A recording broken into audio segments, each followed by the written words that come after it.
just like to say a few words.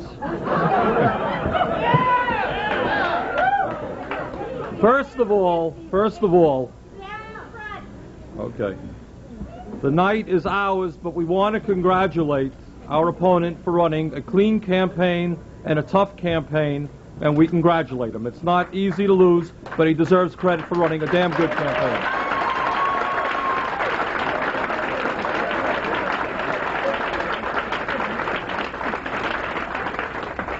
I think what we can say tonight is that we have won an incredible victory. Not only have we retained the mayor's seat, we have won in Ward 1,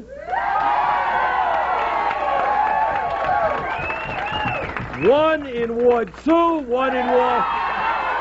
Okay, Terry, come here. All right, Terry Bericius. Is Sharon Boucher here? Sharon here yet?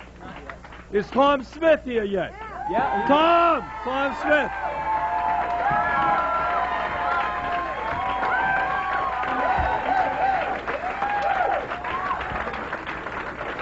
Tom, get up here. And from what I heard on the radio, we're still alive in Ward 5.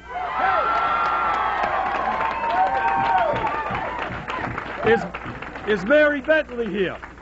Mary Bentley here? So what we have done is won 3 aldermanic seats, and we have a shot at a 4th.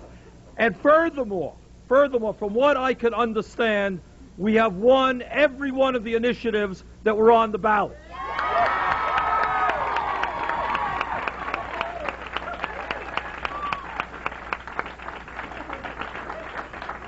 And if that is in fact the case, and we haven't seen the final results, among other things, what that does mean, after years and years of discussion, we are going to get the people-oriented waterfront that we have fought for.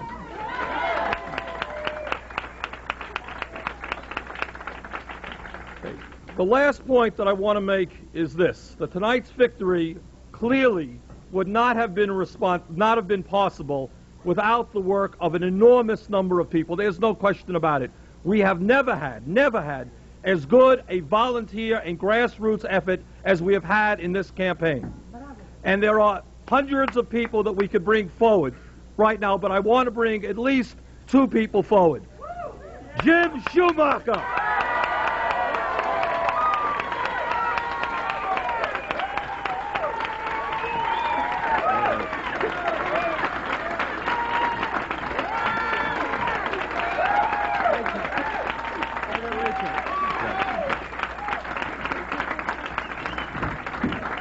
And every time you called the office, whether it was early in the morning or late at night, Rachel Levin was there.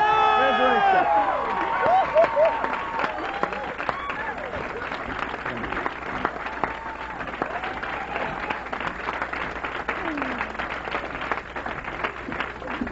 Okay, what we have done tonight, let's take stock of it. What we have done tonight really is a credit to all of us and to the people of the city of Burlington. What we have shown is that after 6 years of being the only independent, progressive government in the entire United States of America, that after 6 years, not only are we not getting weaker, we're getting stronger.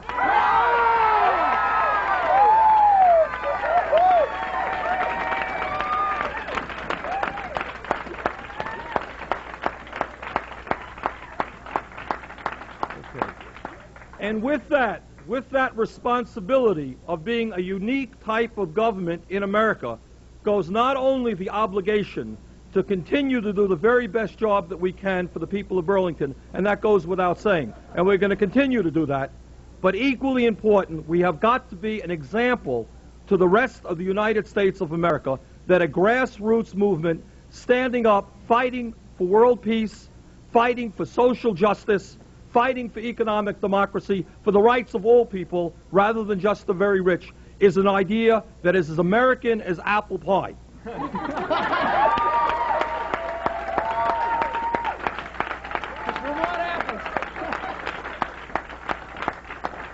As Tom says, as Tom says, with Vermont apples. That's right. Okay? So I look forward in the next 2 years with your support and with the support of all of the people in our city to make these next 2 years the very best that we've ever had. And I thank all of you very much. Thank you.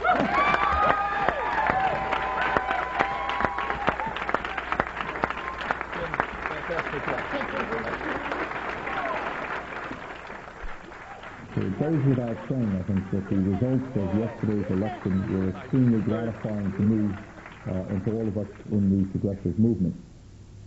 Clearly, not only did we win and retain the mayoral seat, but we did clearly very, very well in terms of the aldermanic elections. We have, through the victory of Sharon Boucher, won another seat on the Board of Aldermen, and it's, I think, as most people know, it is not easy to defeat an incumbent. And I congratulate Sharon and the people in Ward 1 who worked so hard to bring that about. Terry Bericius won re-election in a very hard race. Tom Smith won election. And Mary Bentley did extremely well in Ward 5 and is going to be involved in a runoff election. And we're very proud of that. That's really quite a feat. I think of equal importance to me from the aldermanic and mayoral victory is the fact that we won and won decisively on every single ballot item that appeared before the people of Burlington yesterday. And in my view, what that shows is that the people of Burlington have confidence in the future of their city. And it's one thing to vote for a candidate for election. You know, you have two choices and you're going to vote for one. It is another thing to vote for 6 ballot items, including several money items, to raise your own taxes because you believe in the city and the greatness of the city and in the future of the city. And obviously, as a result of those ballot item victories, it means that the school department is going to have the necessary funds so that we can adequately educate our kids. It means that we're going to be able to expand and improve our police department, something that I believe is absolutely needed. It means that we're going to finally have the kinds of money that we need to create a people-oriented waterfront so that Burlington's extraordinarily beautiful waterfront will be open to all of our people forever. It means that we are going to be able to provide property tax relief and a renter's rebate program to supplement the state program for the poorest people in our city, and in fact, as part of that ballot item, come up with a major alternative, another alternative to the property tax, and that is, of course, the property transfer tax, 1/2 of 1%. That issue is going to be brought down to Montpelier immediately, and we're going to do our very best to make certain that the people of Burlington who voted overwhelmingly for that item get their way and not be rejected by the legislature. And lastly, we have passed the strongest condo conversion bill in the state, which will enable us to protect affordable housing in the city, and we're very proud of that. So I think overall, not only in a partisan political way was I gratified by yesterday's results, and I obviously was, but also I think what it confirmed to me is what I think many people believe, that the people of Burlington are proud of our city, they feel that we're moving in the right direction, and they're willing to, in some instances, vote themselves higher taxes in order to continue that effort. So it was obviously, from my point of view, an extraordinary night. As I said before the election, and as I repeat after the election, this is going to be my last term as mayor of the city of Burlington. I am as proud as I can be and just grateful and humble for the mandate that we received yesterday from the people to continue another 2 years. It's going to be an exciting 2 years. A lot of ideas in the back of our minds that we'll be talking about within the next few weeks. I'm very optimistic about the future of the city, and I'm looking forward to a great 2 years. Thank you. Bernie, if things with this kind of mandate, I mean, considering that you feel as proud of everything as you're saying, why limit yourself now? Why say no more after these 2 years? Well, among other things, that's what I said before the election, and I think it's a good idea to keep one's word the day after as opposed to the day before. I said that I thought that 8 years was ample time, and I think it is. I really do. 8 years is a long time. What would you like to do? I mean, you're saying you bring that, but you're going to leave. What do you... Oh, I knew that you, after this election, people would not. I knew. I was waiting for Bob Knotts to be saying, what's the next election? I knew that you weren't going to really ask that question, Peter, were you? Not that question. Go ahead. You know, we started this phone company in Downs, Recklin, and Martin. I mean, would you see yourself leaving Burlington after 2 years? No, this is my home, and I've lived here now for 17 years. So I will probably be a Burlington resident for the rest of my life. I think it's a little silly to speculate about what's going to happen in 2 years, right? There's a lot of work in front of us. It's going to be, I think, a fantastic 2 years. I'm really, obviously, with the victories yesterday in terms of all the Manic representation and in terms of the ballot items, it's really going to be an exciting 2 years. I mean, to be honest with you, if I had won and we had lost a few seats on the Board of Aldermen and we had lost some of the ballot items, my enthusiasm would not be so great. But we're in good shape. We're in good shape politically. I think we're in pretty good shape economically. And it's going to be a fun 2 years. But I think it's a little bit early. Being that we've just decided the election last night, it might be a little bit early to be talking about political horizons and futures and so forth. Do you see any changes coming up here at City Hall in terms of either personnel or, sometimes after an administration is elected? Yeah, that's right. Yeah, the answer is there's a real possibility for that, Bob. And I'm going to be going on vacation on Friday, doing some thinking about it. And yeah, I mean, there's not going to be any radical or wholesale changes, but there may very well be some changes. What kind of things are you talking about? I mean, can you give us some idea? Are people talking of leaving, No, there's not, no. Franco, Clavel, and Leopold? No, that we will not do. We think that those three will be here with us. But there may be some changes, some areas that we want to revitalize. I think one of the dangers, very clearly, is that when you're in office for 6 years, you don't want to get into the habit of doing something because you did it last year that way and the year before. You really want to be vital. You want to look to the future with excitement and a willingness to look at new ideas. And you just don't want to do things out of habit. So I think occasionally it's necessary to bring about little shakeups. It's not going to be the cultural revolution. We're not going to bring that about. Yeah. How important is this possible winning of a 7th seat on the Board of Aldermen to you? And do you think realistically in Ward 5 in this runoff that there's a good likelihood? Debbie, you'll forgive me. I really don't want to. We have time for that one. I think what I can tell, we're going to announce probably tomorrow a date for that election, and we'll discuss that as we will. Besides confidence in the city, what do you attribute getting 65, 68% on these ballot items? It's really quite incredible. Right. Every year there's something that everybody picks out that they vote no on. You're right. I mean, I hate to say it, but it almost sounds like Carol Stewart was correct in her comment a couple of months back that people seem to be able to... No. Let me look at that. I'm glad you raised that issue, and I look at it differently. I think two things. I think people will not vote themselves tax increases and will not be willing to spend money in areas unless they had confidence that that money was going to be well spent. Unless you have confidence in the future. Quite honestly, what this tells me is that the people have confidence in the future of the city. And I wouldn't tell you otherwise, amazed by the depth of the victory. I mean, I thought we had a shot at these things, but the scope of the victory was much greater than I had thought. The issue of the property tax and whether people can afford it, I want to tell you this. I mean, if there's a lesson that remains imprinted in my mind out of this election, it's I knocked on, I don't know, maybe 1,500 doors. And the most painful part of the campaign was knocking on doors of elderly people and poor people who cannot afford higher and higher property taxes.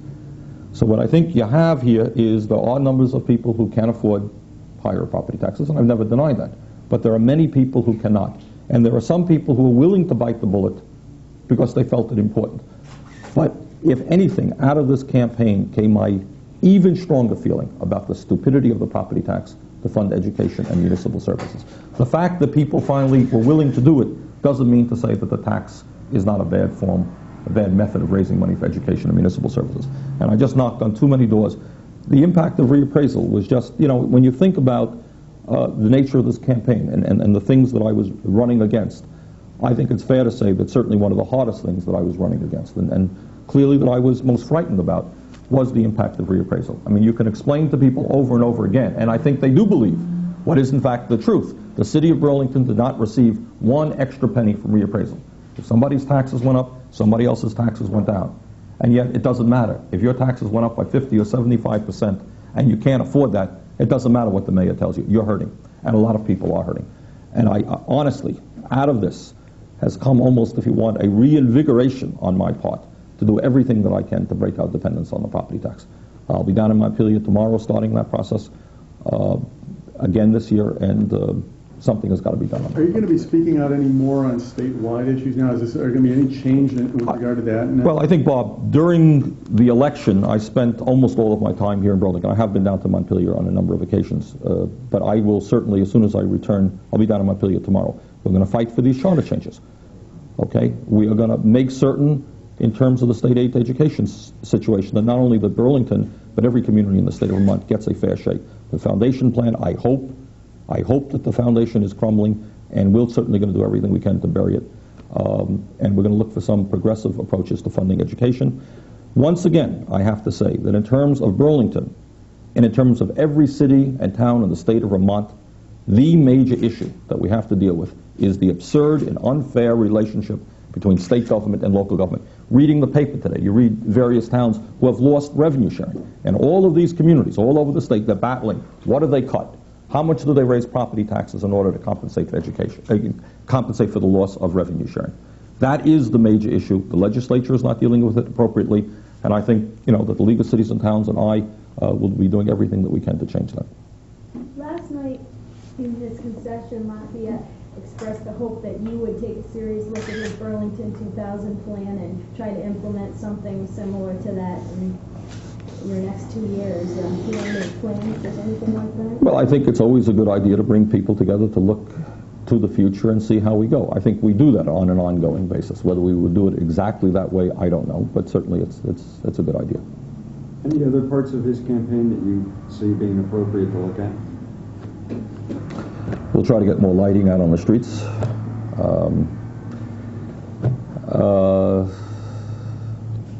No, not really. What about some of these ideas? You said you were criticized in some quarters for running a campaign that was basically based on the record and really not presenting any vision for the future. Although you talked about a vision, you didn't really present a lot of specific ideas. Well, so what, can you give us some sense as to, again today you said you're going to be bringing some ideas. It's only in the city of Burlington that when you announce that you're expanding your police force, you're making major changes on the waterfront, you're coming up with significant alternative to the property tax, you're bringing forth the most significant condo conversion bill in the history of the state, that is nothing. But are you taking personally credit for those? No, I'm not taking personal credit for them. These are ideas that we strongly supported. There are going to be many... But you yourself said there's a difference between supporting an idea and initiating an idea. Well, I would say that in every one of those that I just mentioned, those basically came from... to a significant degree from this the property tax one was a combination of the Democrats and us. There are other ideas that we're bringing forth, but I think what we have just passed right now in terms of the ballot items is very significant. And I think, if you compare our agenda with whose agenda, there's much more to be done. I mean, we've mentioned some ideas in terms of, say, property tax relief for senior citizens beyond this, which we are working on. Environmental work, I think you're going to see some efforts, major efforts in terms of recycling. You're going to see more work done on the bicycle path, not just expanding the bicycle path, but the idea of creating a network. You're going to see our work continue in terms of state-city relationships. There's an enormous agenda in front of us, an enormous agenda. I don't know that today is the day to go into all of the details, but it promises to be a very exciting 2 years. What do you see happening at this point with the waterfront? How is this going to be? I mean, what can you tell people in terms of how it's going to be implemented?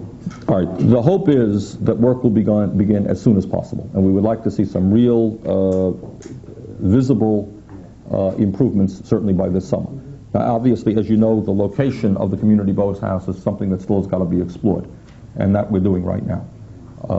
But certainly, as a result of the passage of this bond issue, people will see some real, I won't use the word concrete, rather I'd use real grass changes on the waterfront in the near future. Well, I mean, is the bike path going to get started this summer? Sure, yeah. Well, obviously, it is already started. What has to be resolved now is the area in the south end as to whether or not we go in front of Blodgett's. But yes, work will begin on that very shortly. Do you think that the bond will help you work out some kind of an arrangement with the developer?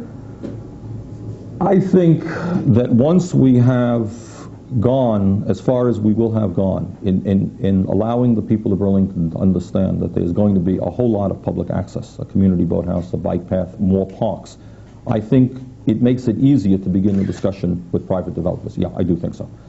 I think what people were concerned about in the past is if you sit down with a private developer, is there going to be any public access? I think the answer is, especially after this bond issue, there is going to be. And we're going to continue to get more public access after this. But I think it will make discussions with developers easier. Are you going to initiate any? You're going to call Paul Flynn and get him back in? That's not on the table right now. You know, just let that. Well, I think right now, right, that's right. We're in court right now, and I think we're going to have to resolve that issue. Any congratulatory phone calls from Yeah? the governor? No, actually, I was surprised. The governor did not go. I think the governor had a bad day yesterday. Thank God she didn't endorse me, I suppose. She endorsed the Democrat in Rutland, who seemed to have gone down 2-1. Leahy? Yeah, I did get a call from Senator Leahy. I got a call from the Attorney General. Howard Dean was at our gathering last night. What do you see about the future of the Democratic Party here locally? It seems they're down to potentially could have only one seat on Yeah, the I mean, to be honest with you, I think, you know, we did clearly very, very well. But I think the Democrats also did better than the results indicate, okay? And we shouldn't kid ourselves about that. They brought out 900 people to their caucus to start the process, which is an extraordinary effort. It really is. And as I mentioned yesterday, to say the very least, we were very, very nervous at the start of this campaign to know that they had brought out, you know, maybe 15 or 18% of what they needed to win the election on a given night for a meeting. Second of all, you know, the truth is I think that they showed more organizational skill this time around than they did in the past. Okay, you know, the voter turnout was very large, and not all of the new voters were our voters. They brought out a lot of people as well. But the bottom line is they could be down to one. Yeah, it's true. Some of us are not. Yeah, that's true. Attorney, You know, Jesus. I'd like to though really push you on that a little more. I mean, I know that you hate to kick a party, a Democrat, when they're down, but In public, what is going on here? I mean, Morris Mahoney last night had no explanation. I mean, they seem to have become... I want to tell you something. I know it is not dramatic enough for you guys. I know you always need something new and something profound. But you know what I'm going to tell you? What I'm going to tell you is that the average Burlingtonian thinks that the city of Burlington today is being run very, very well. Okay? They're looking at the record, and I think what the average Burlingtonian is saying is, it's a damn good record. We're proud of the alternatives to the property tax. We're proud of the changes in the infrastructure, our streets, sidewalks, sewers. We're proud that we're making progress on the waterfront. We're proud of the youth programs and the cultural programs and the women's programs. We have established a very good record. And after all is said and done, essentially what the campaign comes down to, any campaign comes down to, is an incumbent says, this is what I've done in the past, and these are my ideas for the future. And the challenger says, well, these are my ideas for the future. This is the critique of the incumbent. That's really what it comes down to. And I think if you scratch beneath the surface and you go beyond the small numbers of people who have hated us from the day that we're in here and will hate us to the last day that we're in here, if you go beyond those small numbers of people, the average Burlingtonian thinks that we're doing a good job and that our vision is consistent with their vision. That's really what it comes down to. And people, I think, want to see us continue that direction. And we have aldermanic candidates who are, I think, if you look at the aldermanic candidates on their own, they're really a very good group of people. Very bright, very energetic, without exception. Ran tremendous campaigns, knocked on every door in their wards. They have indicated that they want to continue the progressive direction of the city, and that's why they won Debbie. It really is not more complicated than that. I think people are proud of where we're going. They want to continue that effort. They want to support a mayor and aldermanic supporters who are going in that direction. And that's about it. It's really not more complicated. Do you think that that you have essentially supplanted in Burlington the Democrats as the sort of the second party, power, the second power?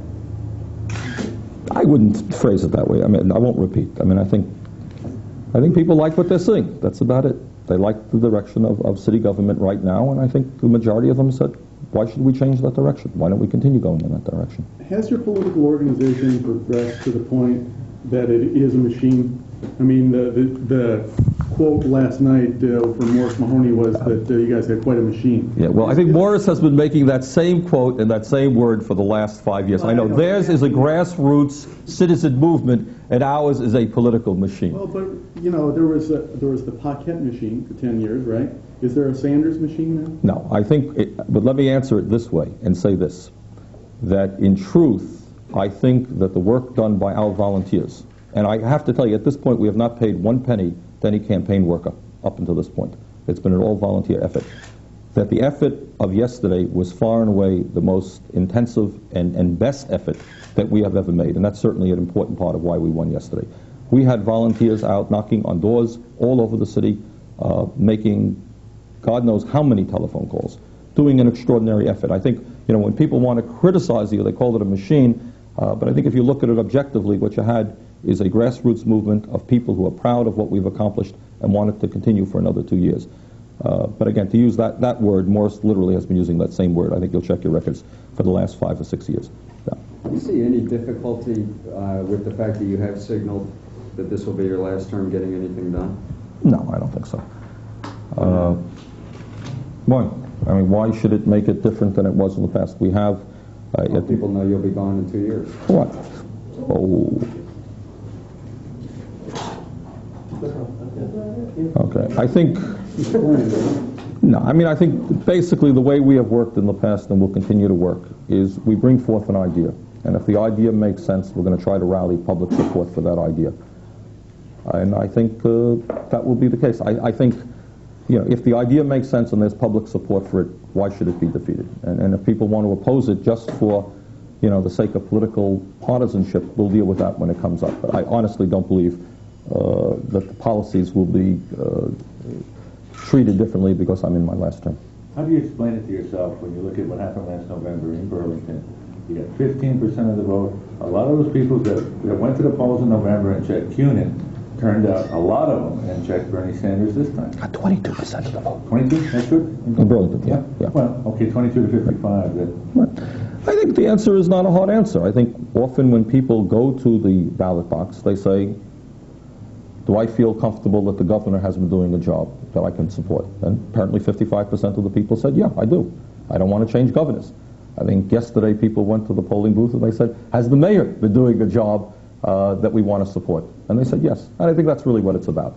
I mean, I think, for example, if Governor Cunin were running against me as mayor, you would see very different results than me running against Governor Cunin as for governor. How do you explain the Ward 1 winning? Well, we ended up with more votes than them, Mark. That's the major. Why did you end up with more votes? I mean, you were running against an incumbent. You're right. And that was, we were cautiously optimistic that we had a shot there. Sharon is a very good candidate. She worked very hard. And I think if you look at the Ward 1 movement that we have there has historically been a very strong one. Erhard Manka and the people in Ward 1 did a fantastic job yesterday. You know, I won well there. There's support for the progressive agenda there in Ward 1, and Sharon won. Big student vote? I think there was. I honestly haven't seen the results, but there was a... But, you know, I think if you look at the turnout, though, compared to 2 years ago, it was not a significantly higher turnout in Ward 1. I would not be telling you the truth that we did not want to see a significantly higher turnout, but it wasn't. I think it was 100 more. Is that correct? Okay, which is not extraordinary, really. Do you see this victory, I mean, it's a fairly large one, do you see it as a message of Sanders, do what you want? No, not Sanders, do what you want, but what I see it is as a mandate of an indication that the people of Burlington are supporting the direction that we have taken the city in the last 6 years, and I think a belief that that is the direction that we should go in the future. It doesn't mean suddenly Sanders, do what you want, but it does say remain consistent. Stand up and make the fights that have to be made, continue to lead the city in a direction which benefits all of our people, and continue to talk out on those issues that you've talked out on. So we see it as a mandate, essentially, to continue where we have been going, and we'll certainly continue to do that. Mayor, of the ballot items, was there any that surprised you the most? I mean, traditionally it seems that the housing kinds of initiatives have had a hard time, and the condo thing. Yeah, well, I would say that of all of the items on the ballot, we had most doubts about the school tax. I thought that there was a reasonable chance the school tax would go down. If it won, I thought it would be in the low 50s. Getting close to 58% was more than I thought. It is hard getting 2/3 of the vote for anything. We were certain that the waterfront bond issue was going to pass 50%, no question about that. But that it ended up with 73% of the vote is fantastic. The property tax relief for 68% is a very, very high vote. So it's, I guess all that I could say, Debbie, is we had our doubts about the school tax, and the magnitude of the support is really quite extraordinary and gratifying. Was that because they'd asked for one last year? Sure, sure. I mean, you have reappraisal, you had a $1.7 million tax increase last year, a $1.1 million tax increase this year. Not everybody has children in the schools. And it did go down at Ward 4, it lost in Ward 4. Looking at it, do you think 55 where you are right now, that's probably, because of the people who will be against it from all of that, this is really probably as good as you could realistically do? You take away the uglies or whatever. Yeah, roughly speaking. How long are you going to go away for? Probably a week. Yes, probably. When are you? Barbados. Can we come? Yeah, we could do satellite press conferences every day. What do you say? We'd be happy to do them. Do they have a socialist independent government? I think they do. So when are you leaving? Friday. Friday? And I want to tell you also that you look back upon this year, in terms of elections, it has been a very long year. Some of you may recall that last year, a year ago from today, we had aldermanic elections, which we worked very, very hard on. It was important. I know some of you were predicting that we weren't going to do so well, right? But we did okay then. We had a special aldermanic election to win for Erhard Manka. We ran a gubernatorial race. We had another mayoral race. It has been a long year. And I'm tired, so I'm going to enjoy the week vacation. And this will just be a brief respite? Brief respite, and then we'll be back again. Okay? Thank you, Mayor. Thank you very much.